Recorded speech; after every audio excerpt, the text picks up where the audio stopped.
In this video, I'm going to go through my most underrated golf clubs of 2022, as there is only 1 week left of the year. Hi everyone, my name is James Robinson and welcome to this YouTube channel. We're going to kick things off straight away, and this is a club which I don't think anybody's tried. Guys, if you've tried this club, then you have to... Sorry, I thought one was coming for us then. Just show what's behind us. I thought it was coming, but it was running away. Guys, if you've tried this club, you have to throw a like on this video, and if you haven't tried it, you have to comment below and let me know you haven't tried it. This is the Tour Edge Exotic C722 utility iron. The reason why for me it is so underrated is because you can do everything with it. We're into the wind here. I'm going to show you a really low shot that just misses these reeds and gets into the fairway. And guys, this is a shot that I played in Malta a few weeks ago, or months ago now, on a 220-yard par 3, leading to this. That's a great shot.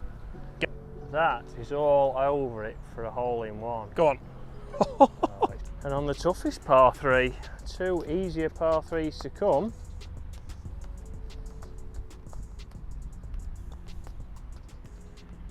Oh, That's an outstanding two, isn't it? Dead weight, that's a great two. And when testing this club out in Spain for the first time and bringing you guys the review, I was absolutely dumbstruck with how many shots I could play with it and how many people probably never even heard of it.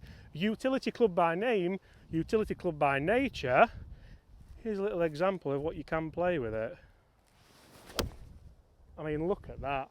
It just feels and sounds totally different to any other utility club that I've played. And even looking here, you can see the turf interaction that we've been looking for. Tiny bit to the left because the club's moving around on the arc, but we haven't disturbed too much of the turf, and the indestructible tee lives on. Guys, this is for me one of the most underrated clubs of the year, if not the most. I've got 4 more coming. Stay tuned. You're not going to want to miss this.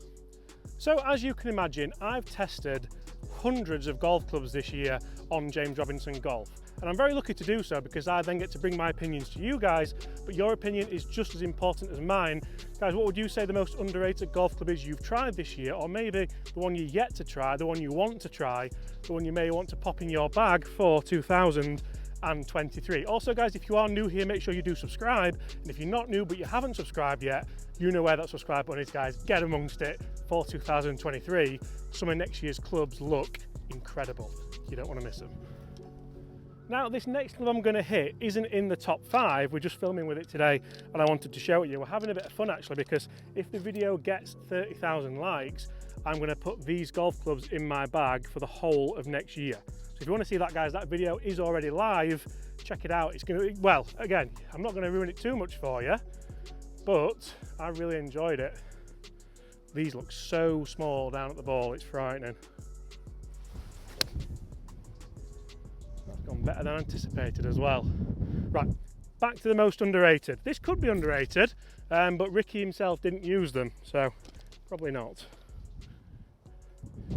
So, story of the day really with those irons, just came up a little bit short. But for me, one of the most underrated golf clubs of the year, again, is something that nobody will have tried. And the reason for this is partially down to the name, partially down to people's egos, and partially down to, because I've only just reviewed it a few weeks ago and I felt really, really bad that I should have reviewed it sooner, because I know it would help more people with their game. This is, of course, the Cleveland CBX full face wedge, and it just screams forgiveness in bunkers, out the rough, anywhere.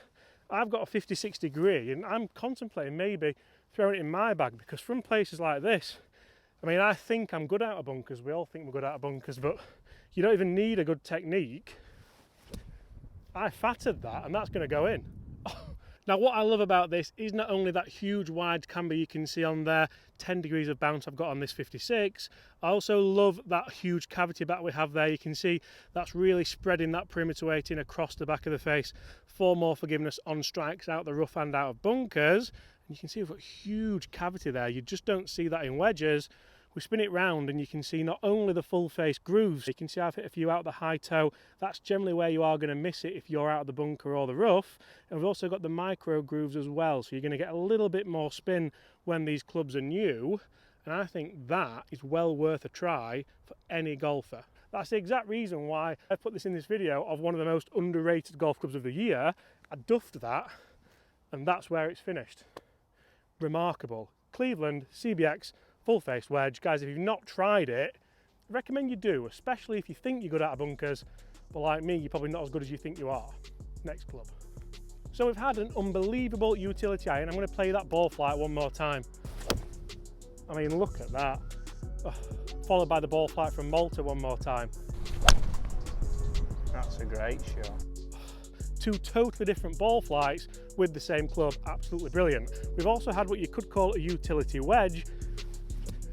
I fattered that and that's going to go in, which I think are well worth people trying in 2023. But what about a big dog? You can't have the most underrated golf clubs of the year without a driver. Guys, if you've been watching my channel, you may have an inkling of what this is. Get in the comments below, what driver do you think it is? I'm going to give you 5 seconds. 4, 3, 2, it's not a ping, 1. I'm going to tee off with it first just so you see. You might get it by the sound because it sounds different and I like that. And you know what, guys, I bought this not long ago. I'm giving you a few clues. Bought it. Laura thinks it's tailor-made. Bought it not long ago, didn't get fitted for it, got an exceptional deal, and it goes like this.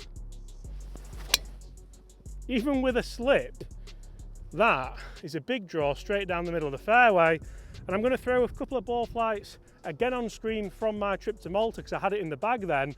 And I remember testing it on this very hole with Chris, and you could throw a blanket over the dispersion of this club. It maybe isn't the longest of the year, but it's the PXG 0211 driver. Now I did a few videos on this, mainly because of the price. I paid £129 brand new direct from PXG for this club, and so did my friend Gary Martin. He's been testing it as well. He's since bought the 0811, I think it's called. I'll put it on screen now, I'm not exactly sure which one it is that he's bought. He's bought that for a little bit more money. I was absolutely over the moon with that. You can see where that strike came out of, that last one, a high toey strike, but there's that much MOI here, there's that much forgiveness. I'm going to put the ball flight again on screen for you. Oh, that's a great shot. It could be on, let's have a look. Get right. Oh, go on. It's a good shot. Get in! Guys, that is 2 under par on the opening hole. That is an eagle. Very, very underrated. If you can get one second hand, I imagine they can't be going for much more than 129. You can do a lot worse than that for that price. That is my top 3 so far, underrated clubs of 22. What's coming up? What can be left? I've got to have a think myself actually, let's have a look. So what makes an underrated golf club? What makes an underrated driver? For me, it's the hype around it. So you could never really call a tailor-made driver underrated because there's that much hype around them when they launch. You could never really call a Scotty Cameron putter underrated because again, there's that much hype around them when they're launched. But some of these clubs, there's no hype around whatsoever. Fair enough, PXG like to make a big hoo-ha, but as soon as that price came down for me, that was all forgotten. There's 2 more products that I think are underrated, both of which I've used to great success this year. If you want to get in the comments again, guys, you're welcome to guess what they are. One of them is not a club. There's a clue. So a nice enough drive there. Again, this has nothing to do with the actual underrated video, but if you want to see me game these, check out the video. This is a 5-iron. It looks absolutely tiny. Come on.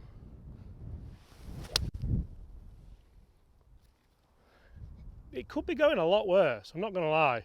That is safely aboard the green. It's a good job because the next club I want to talk you through is a club that I've been using to, I say success, I don't compete, so it's hard to say it's successful, but when you have a club in the bag that you feel really comfortable with, you have a club in the bag that I've not seen anybody else have this club, which is why I think it's underrated, which is why I want to give it a bit of a shout. So it does have the head cover on it that Rich Lefty got me, Rich Diaz, when I went and played with you in California, so again, thanks for that, mate.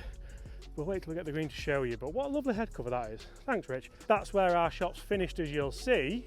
So what is under this putter head cover? You all know by now. It's the Talon Las Vegas. Now, I think this is underrated. Don't get me wrong, it's not a cheap putter. They're not the cheapest putter you can get, but I think these are now stacking up against the Scotty Cameron putters.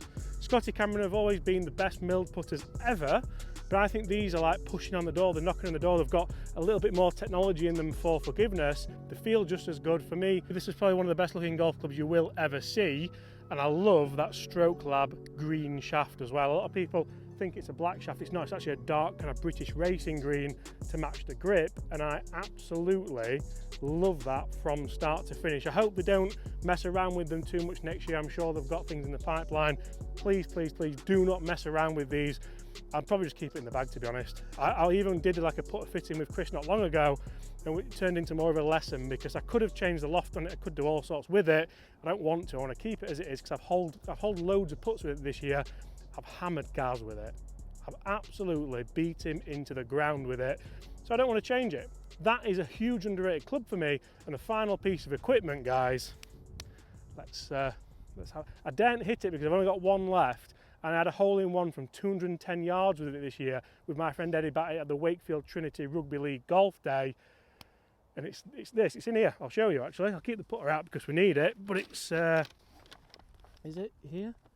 No, that's a, well, if you know what that is, that's coming Christmas Day for anyone that didn't know. But, oh, there. Let me show you. Now, one of the big reasons why I think this is so underrated is that it's not TaylorMade's premium ball. It's not a TP5, it's not a TP5X. It is in fact a Tour Response, but it's the Tour Response stripe. So for me, you can learn a lot from these just by using them in your practice for your pitching and your chipping. So you can see that I got a really, really interesting roll there. I got a really, really neutral axis, and that shows me that I'm working the wedge properly. You can use it with irons as well. You can line it up off the tee. I struggled with that a little bit more, but it's a three-piece urethane golf ball. Probably rivals a Pro V1. It's cheaper than a Pro V1. So again, back to the PXG Driver, we're talking price here as well. Obviously the big thing that people use them for, and again, I should have used it on this hole, but I didn't want to lose it because this is the only one I've got left, and that's why for me, I haven't been using them. I've struggled to get hold of them. I'm hoping there's more colours coming out. But if I line this putt up now to the hole, I don't mind the green a little bit because it does kind of match my putter makeup and things like that, but I love the feedback it gives me. So putting is all about feedback. It's all about response to what you do. It's all about have you got the read right, the speed right, and the line right. So if I get all those things right, this putt should go fairly close. And if it is a problem in the stroke, a breakdown in the stroke, the ball would tell me. You can see that I've stroked that pretty well. I've just not hit it, to be honest. I'm thinking more about the technique to get the stroke right, marry that up with the right speed, and it probably would have gone in actually. You can see it's not really deviated off its line too much, which isn't bad for a winter green here at Waterfront Golf Club. Rich Jones is doing a stellar job. But there, oh, that just wasn't the right line. You can see again, it's rolling line over line over line. I love that product. I love that it's a little bit cheaper. I love that it's not the premium ball. I wish TaylorMade would put that stripe technology on the premium ball. Maybe they will, maybe they won't. Guys, they are my top 5 most underrated golf products of 2022. If you've enjoyed that, smash that subscribe button.